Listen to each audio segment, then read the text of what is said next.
The wallet hit the marble floor of the Sterling Industries lobby with a soft, final slap, and it skidded 3 feet before it stopped against the toe of a pair of charcoal heels. Caleb Foster didn't notice right away. He was balancing the last piece of a custom walnut console table against his hip, easing it through the revolving door, and it was only when he set the table down against the reception wall and patted his jacket pocket out of old hat that he understood something was missing. He turned around already knowing, in the sick, sinking way a person knows these things before they can prove them, and saw a woman in a tailored gray suit crouching to pick it up off the floor. She was already opening it. Not out of nosiness, she would say later it was reflex. The kind of thing you do when you find something that isn't yours and want to know whose life you're holding. But Caleb's stomach dropped anyway, because there was exactly one photograph tucked behind his driver's license, soft at the corners from 20 years of being carried, and he watched her thumb catch the edge of it and slide it free. She went still. Really still, the kind of stillness that stops a room. Caleb watched her face change, watched her eyes move from the photograph to him and back again, cataloging, matching a much younger man's face against the one standing in front of her now, graying at the temples, work boots still dusty from the loading dock. In the photo, a woman with sharp cheekbones and a soft smile stood beside a boy who couldn't have been older than 19, her hand resting easily on his shoulder like he belonged there. Amelia Sterling knew that smile. She had grown up underneath it. "Where did you get this?" she said, and it wasn't a question so much as a demand wrapped in disbelief, and Caleb felt 20 years of careful silence rise up in his throat and refuse to come out. To find out what that photograph meant and what it would cost him to finally explain it, stay until the very end. 3 years ago, none of this existed. Not the console table, not the small custom furniture shop Caleb ran out of a converted garage on the edge of town. Not even the version of Caleb who could look a CEO in the eye without flinching. 11 years before that, if you'd gone back further still, none of it existed either. Because the man in that photograph wasn't a furniture maker at all. He was a structural engineering student on the verge of losing everything. Caleb had grown up the son of a machinist, in a house where money was counted in exact dollars, and where his father's hands, calloused and precise, had taught him more about tolerances and load-bearing joints than any textbook ever would. When his father died, a heart attack on the shop floor, sudden and complete, the kind of death that leaves no time for goodbyes. Caleb was 2 years into an engineering degree he had no way of finishing. The scholarship had covered tuition. It hadn't covered rent, or food, or the slow bleeding out of a young man trying to grieve and survive at the same time. He'd been 3 weeks from withdrawing when an envelope arrived with no return address, a cashier's check inside for an amount that made his hands shake, and a single typed line: "Finish what you started. Tell no one where this came from." He hadn't known who sent it, not then. He had simply done what the note asked, because he was 20 years old and terrified, and the money was the difference between a future and none at all. He finished his degree. He became, eventually, a structural engineer of real and quiet talent, the kind of engineer whose calculations other people built their careers on top of. Sophie was 4 when Caleb's wife, Marisol, died, an aggressive cancer that moved faster than any of the doctor's timelines promised, and left Caleb alone with a mortgage, a toddler, and an engineering job that suddenly asked more of him than he had left to give. He didn't tell his colleagues why his performance slipped. He didn't tell his supervisor why he needed to leave at 4:30 every day, why he couldn't take the projects that meant travel, why the sharp, ambitious engineer they'd hired 6 years earlier had gone quiet and careful and slow. He simply absorbed the demotions, the passed-over promotions, the eventual layoff during a round of restructuring, because explaining himself felt like asking for pity, and pity was not a thing he had room to carry along with grief and a 4-year-old who needed him whole. By the time Sophie turned 12, Caleb had built a small, steady life around Foster Custom Furniture, a business born less from ambition than necessity, from discovering that the same precision that once went into stress calculations could go into dovetail joints and cantilevered shelving, work he could do on his own schedule, work that let him be home when Sophie needed him. It didn't pay like engineering, it paid enough. Sterling Industries had commissioned the console table 18 months ago, back when Amelia Sterling's father, the company's founder, was still alive and had taken a liking to Caleb's work at a charity auction. The old man had died 4 months later, and Amelia had inherited not just the company, but a leadership team skeptical of a 36-year-old woman running a $400 million manufacturing firm through the hardest merger negotiation in its history, a deal with a European conglomerate that would either secure the company's next 20 years or gut it entirely, and every board member was watching to see whether she'd hold the line or fold under pressure that would have broken people twice her age. She hadn't ordered the console table. Her father had, months before he died, as a gift for the executive floor lobby, and delivering it had simply fallen to Caleb's shop as unfinished business. A small obligation completed on an otherwise unremarkable Tuesday. Caleb had no reason to expect the day would mean anything at all. If stories like this one speak to you, the quiet ones, the people who did something extraordinary and never once asked for credit, we'd love to hear from you in the comments. Because so many of you watching have carried something like that yourselves. There is an old familiar argument that runs underneath stories like Caleb's, one you'll recognize even before it's said aloud. Whether the people who quietly hold a company or a family together for years deserve as much trust as the ones with the newest degree and the loudest confidence in the room, or whether credentials should simply speak for themselves. It's a question this story will answer in its own way, but not yet. Amelia Sterling stood in that lobby holding a photograph of her mother, dead 6 years now, standing beside a boy she'd never seen before in her life, and she felt the particular vertigo of discovering that someone she thought she knew completely had kept an entire hidden room inside her. "I asked you a question," she said again, quieter this time, and Caleb set down the level he'd been holding and looked at her the way a man looks at a debt he has finally been asked to pay. "That's a long story," he said, "and it isn't really mine to tell." "It's my mother in that photograph," Amelia said. "I think that makes it mine, too." Caleb glanced toward the console table he'd just finished installing, its joints flush and silent, built to outlast every person in that lobby, and understood that the silence he'd kept for 20 years had just run out of road. The confrontation didn't happen in the lobby. Amelia had too much composure for that, even rattled, even with a photograph of her dead mother trembling slightly in her hand. And she asked Caleb, told him, really, in the tone of someone unaccustomed to being told no, to come up to her office once he'd finished the installation.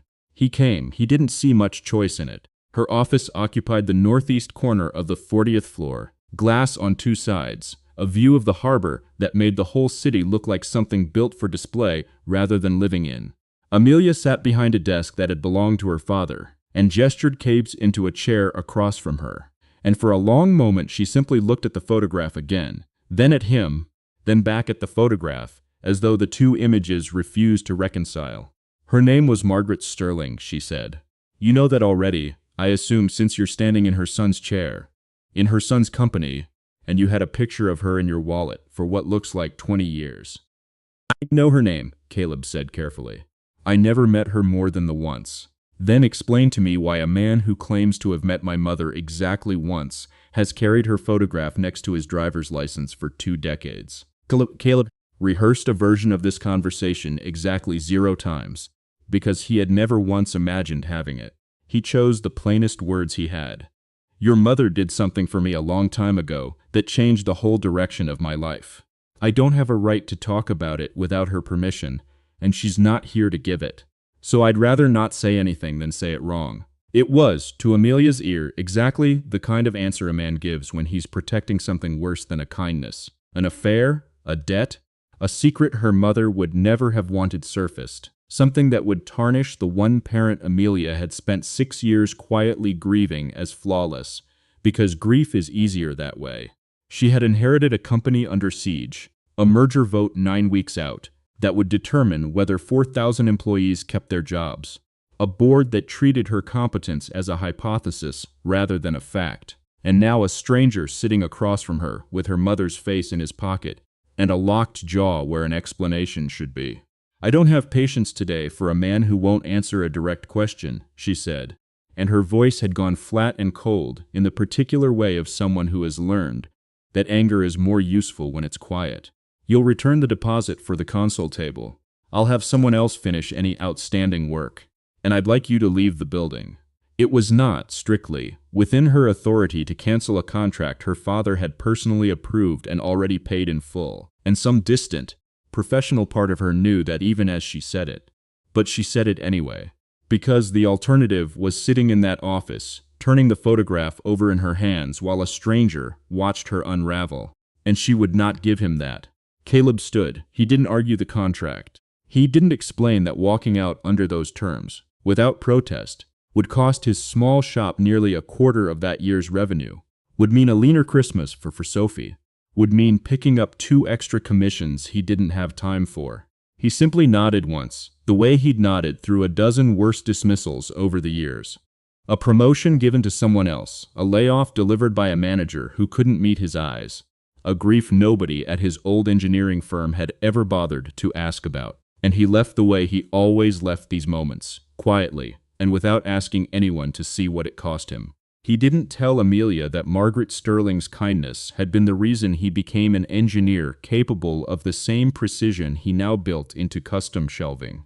He didn't tell her that the woman in that photograph had shown up once, at his father's funeral, a distant acquaintance of his father's from some long-ago job, and had watched a 19-year-old boy try to hold himself together in a church basement, and had done something about it without ever asking for thanks. He didn't tell her any of it, because Margaret had asked him not to, and a promise made to a dead woman felt, to Caleb, like the last promise a person could still keep. He drove home in silence. Sophie was waiting on the porch steps when he pulled in, backpack already at her feet, and she took one look at his face and didn't ask what happened because she had learned, at 12, to read her father the way other kids read weather, the set of his jaw, the particular quiet that meant something had gone wrong, and he wasn't ready to talk about it yet. "Bad day?" she asked anyway, because even at 12 she knew that offering the question, even unanswered, mattered more than pretending not to notice. "Long one," Caleb said, and that was all he gave her, and she let it be enough because that was how their house worked. 2 people who had lost the same person and learned, separately and together, that some grief doesn't need narrating to be understood. 8 months would pass before the truth Amelia Sterling had angrily walked away from that afternoon found its way back to her. Not through Caleb, who would have carried the secret to his own grave the way he'd carried it for 20 years, but through a woman neither of them had thought to ask.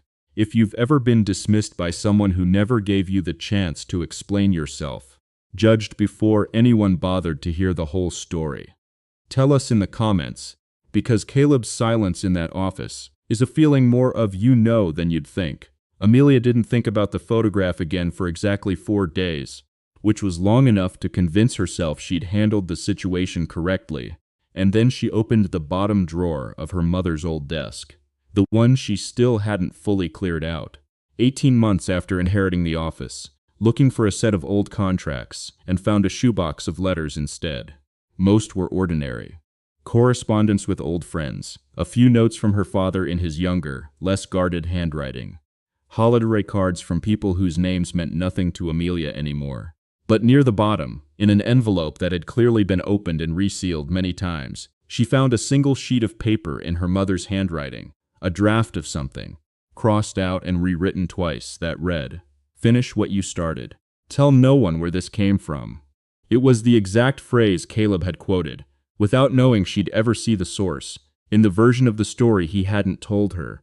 Amelia sat on the floor of her own office with a dead woman's handwriting in her lap and felt something she hadn't expected. Not vindication, but shame, sharp and immediate, at how quickly she'd assumed the worst of a man who'd said almost nothing at all. She might have let it go even then. Pride is a durable thing, and admitting she'd been wrong meant admitting it to a man she'd humiliated in front of her own reception desk. If not for a conversation 3 weeks later with Diane Marsh, her mother's longtime executive assistant, who had stayed on with the company into her 70s more out of loyalty than necessity. Amelia mentioned the letters almost in passing, expecting nothing, and watched Diane's face do something complicated. "You found out about the foster boy," Diane said, and it wasn't a question. "I don't actually know anything," Amelia admitted. "I know there was money. I know she asked him to stay quiet about it. I don't know why." Diane was quiet for a long moment, weighing a loyalty to a woman 6 years dead against a loyalty to the daughter that woman had left behind. "Your mother paid his college tuition after his father died," she finally said. "Every semester, for 2 years, out of her own account. Not the company's, hers. She never told your father. She never told you. She used to say the whole point of doing something kind was that it didn't need an audience, and I think she meant it as much as anyone I've ever known meant anything." "Why him? Why that particular boy?" "His father did some ironwork for our summer house, years before you were born. Your mother liked him. Liked the boy too, from the one time she met him. Said there was something in how he carried himself, quiet and careful, that reminded her of what real character looked like before the world had a chance to spoil it. When his father died and she heard the boy was about to drop out, she just did something about it. That was her, through and through. She'd have been furious to know you found out at all." Amelia sat with that for a long time after Diane left.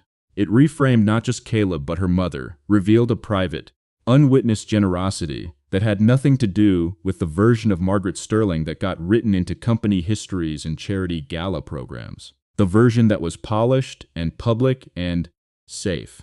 This was a woman who had quietly changed the entire trajectory of a stranger's life and asked for nothing back, not even the comfort of being thanked. The merger vote was 6 weeks out now, and Amelia's days had narrowed to a punishing sequence of board calls and legal reviews, and a due diligence team combing through 20 years of manufacturing records. And in the middle of that pressure, a second crisis surfaced that had nothing to do with Caleb at all. A structural report on the company's aging Ohio production facility, buried for years, had resurfaced during due diligence, flagging load tolerances on an overhead gantry system that no one currently on staff had the expertise to properly re-verify before the acquiring company's engineers arrived to inspect it. The original engineer who'd signed off on the facility's retrofit 15 years earlier had left the company under circumstances nobody remembered clearly, and nobody had bothered to ask about since. If the gantry system failed inspection, the whole merger timeline could slip by months the company didn't have. Amelia found herself, on a Thursday evening, driving to a converted garage on the edge of town instead of going home.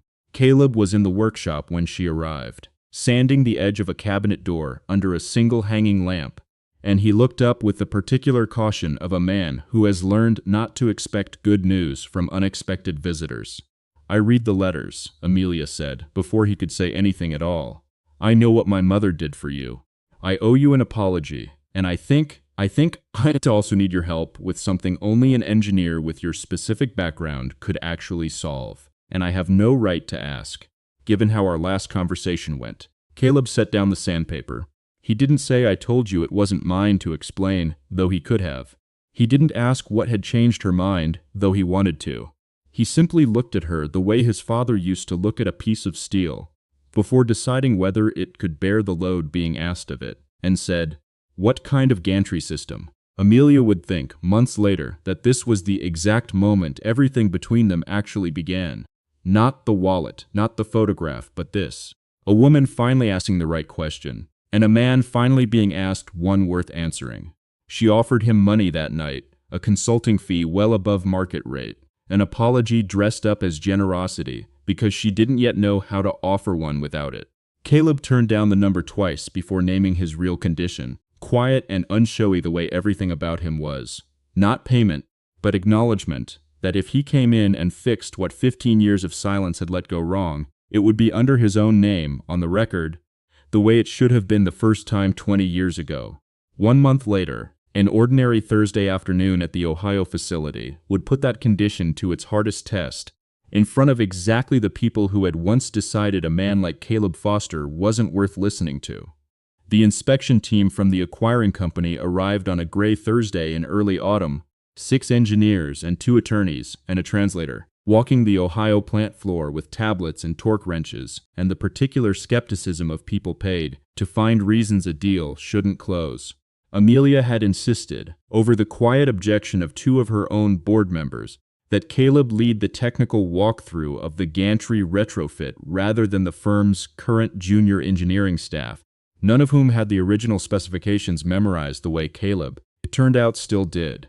He arrived in the same work boots he wore to deliver furniture, and if anyone in that room found it strange that a man in a canvas jacket was about to walk 6 credentialed engineers through a structural audit, they said nothing, because within 10 minutes it stopped mattering entirely. Caleb didn't perform. That was the thing Amelia noticed most, standing at the edge of the group with her arms crossed, watching a man she'd once ordered out of her own lobby speak with total, unhurried authority about load distribution and fatigue tolerances on steel he hadn't personally touched in 15 years. He walked the inspection team to a support beam on the gantry's north span and pointed out a weld pattern that didn't match the original retrofit drawings, a modification made years after his departure, done cheaper and faster by someone chasing a deadline, that had shaved the safety margin down to a number that would have failed inspection outright. This wasn't in the original spec, he said, running a hand along the beam without ceremony. Someone changed the load path here after I left, probably to save time on installation. It's not catastrophic yet, but under sustained load over the next 18 to 24 months, this is where it would have gone first. One of the acquiring company's lead engineers, a sharp woman named Priya Anand, who had clearly come prepared to find fault, studied the weld for a long moment and then looked at Caleb with something between suspicion and respect.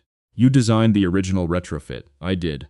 15 years ago, and you left the company. I did. Why? Caleb glanced briefly toward Amelia, and in that glance was the whole unspoken history. The layoffs that came without explanation, the grief nobody at his old firm had ever asked about, the years of being quietly, systematically underestimated by people who mistook a man's silence for a lack of anything worth saying. He didn't tell that story now either. He simply said, circumstances changed. I'm here now because Ms. Sterling asked the right question this time. It was, Amelia would think later, the closest Caleb Foster ever came to naming what she'd done to him in that lobby 8 months earlier, and he'd done it with more grace than she would have managed in his place.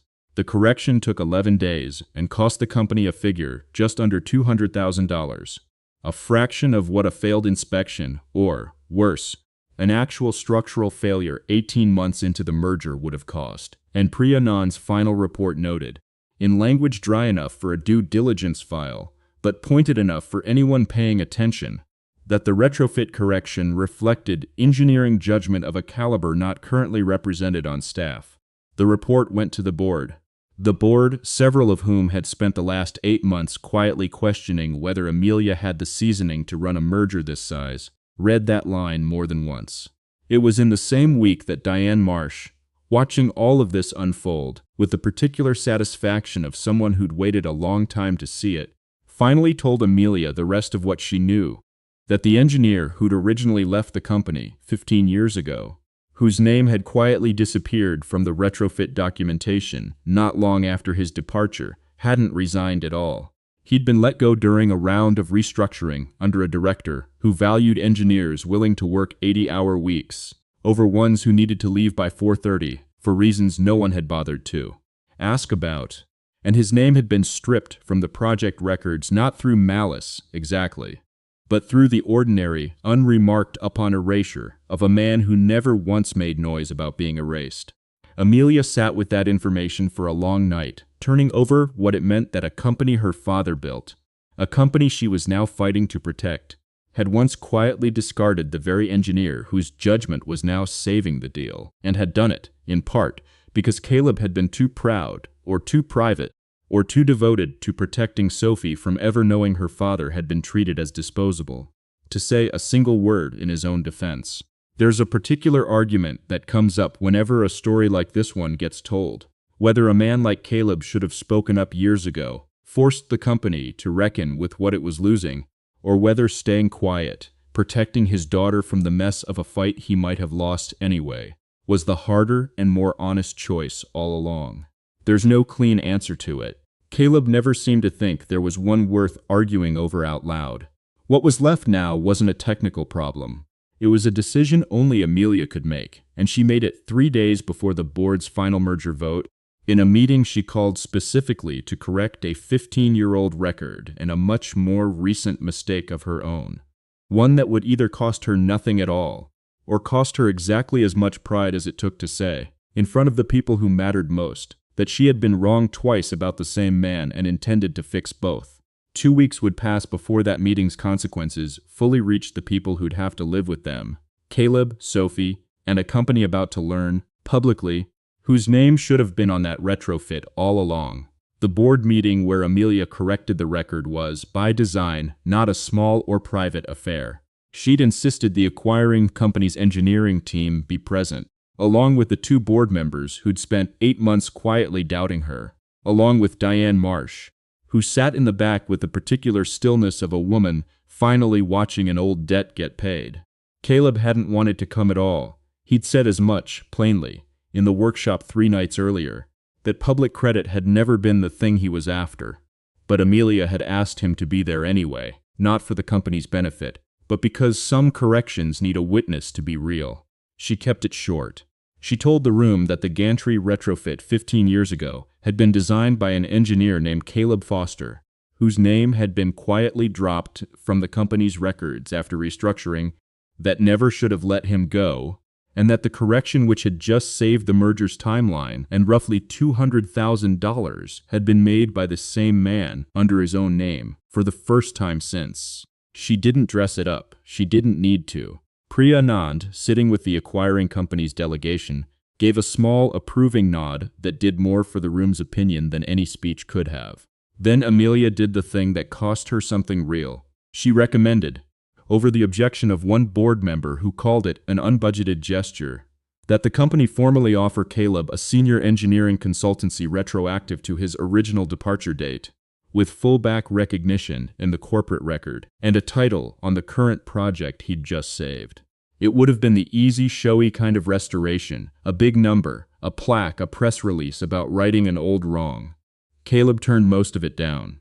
He said as much plainly, standing at the front of that boardroom in his work jacket, uncomfortable but unhurried under the weight of everyone looking at him. He didn't want the retroactive title. He didn't want a press release. What he asked for instead was smaller, and, to the people in that room who'd spent their careers chasing bigger numbers, almost strange. That the company establish a real, enforceable review process ensuring no engineer's departure, voluntary or not, could quietly erase their name from work they'd actually done, and that any employee going through something private, a loss, an illness, a child who needed more of them than a job could spare, would have a formal protected path to reduced hours without it costing them their record or their reputation. He didn't explain, in that room, exactly why it mattered to him the way it did. He didn't have to. Amelia already knew. The board approved it unanimously. The merger closed 2 weeks later, on time, with the gantry system fully certified and Priya Anand's report, carrying Caleb Foster's name for the first time in 15 years, filed as part of the permanent record. The quiet part came after, the way it always does. 3 months later, on an ordinary Saturday afternoon, with no cameras and no board members watching, Amelia drove out to the workshop again, this time with no crisis to solve, and found Caleb teaching Sophie how to true a table leg on the lathe, sawdust catching gold in the afternoon light through the garage window. Sophie, 13 now, and unimpressed by CEOs on principle, had taken exactly 1 meeting to decide Amelia was allowed to stay, mostly because Amelia had asked her real questions about the furniture, and actually listened to the answers. Amelia picked up the same wallet, later that evening, off the workbench where Caleb had left it, and this time he let her open it without flinching. The photograph was still there, worn softer now at the corners than it had been 8 months earlier. She'd have liked this, Amelia said, meaning the workshop, meaning Sophie's laugh drifting in from the yard, meaning the strange, sideways way an old kindness had finally found its way back around to the person who gave it. She always said the point was that it didn't need an audience. It didn't, Caleb said, but I think she'd have liked knowing it found one anyway. They were married the following spring, in a small ceremony in that same workshop, Sophie standing beside her father instead of behind him, and the console table Caleb had delivered the day this all began still stood in the Sterling Industries lobby, unremarkable to anyone who didn't know its story, exactly the kind of quiet, well-made thing that outlasts the noise around it. There is likely someone in your own life who has carried a version of Caleb's silence, a person who did something difficult and necessary and never once asked to be seen for it, Who got underestimated, moved past, or quietly let go before anyone bothered to ask what they were actually capable of. If someone like that comes to mind, we'd love to hear about them in the comments, even if all you can offer is the credit nobody gave them at the time. And if you believe the quiet, overlooked people in your own life deserve to be truly seen, consider staying with us. There are more stories like Caleb's still to tell, and we'd be glad to have you here for them.